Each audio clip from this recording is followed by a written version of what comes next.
May nag-comment sa atin dito, naranasan mo na ba yung nasunugan ng kapital tapos naghirap back to zero, tas trabaho ulit, ipon, tas masunugan, yung tipong mangutang na lang sa tindahan kasi sunog na yung kapital.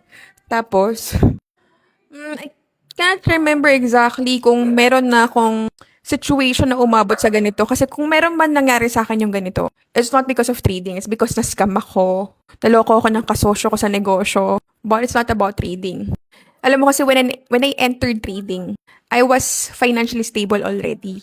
May negosyo ako, may ipon ako, may maayos akong buhay. So, yung pera na nilalagay ko sa trading, hindi yung pambayad ko ng bills, hindi yung para sa ipon ko sa emergency. It was always the money that I can afford to lose. Kaya nga, I always tell to my admin, so the people around me who are asking na what if wala pa akong budget kasi wala akong trabaho. I highly encourage you guys to at least make a living first.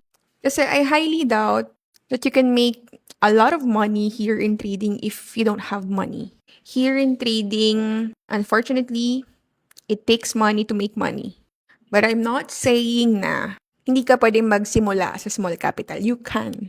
As long as you have the strategy, the discipline, then actually kayang-kaya naman. But what I'm currently pointing out here, if wala ka pang pera, wala kang trabaho, baon ka sa utang, then maybe trading is not for you. Maybe you have to look for other jobs, look for other opportunities na magkakaroon ka ng income, stable income. Kasi honestly guys, dito sa trading, it's more of for those people na may extra pera na they wanted to maximize their money kasi they don't want to put it on the bank account lang and malagas lang siya sa inflation kasi it's just their extra money. It's not something na for their emergencies, for their tuition fee, for their medical conditions or whatever. It's literally extra money na they wanted to grow. So if you don't have a stable income, then most definitely you don't have an extra money. If you don't have an extra money, then you don't have a money to trade. Then kung wala kang pera for trading, then it's not for you. But I'm not saying na forever it's not for you.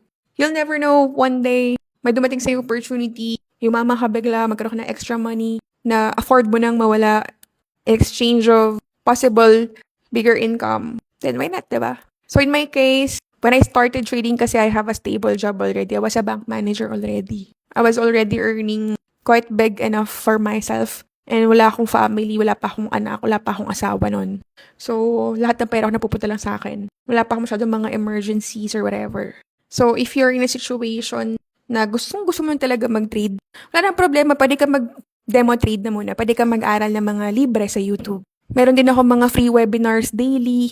6 p.m. to 7 p.m. meron tayo yan araw-araw. Tuesday hanggang Friday. Tapos, mag-open ka muna ng account sa MT5. Meron demo trading dyan. Lagay ka mo ng $1,000 para lang ma-exercise o matry mo lang kung paano ba i-navigate yung platform. You don't need money naman agad eh. Pero at least natututo ka na. So, once the opportunity comes and the money comes, then at least you're already prepared.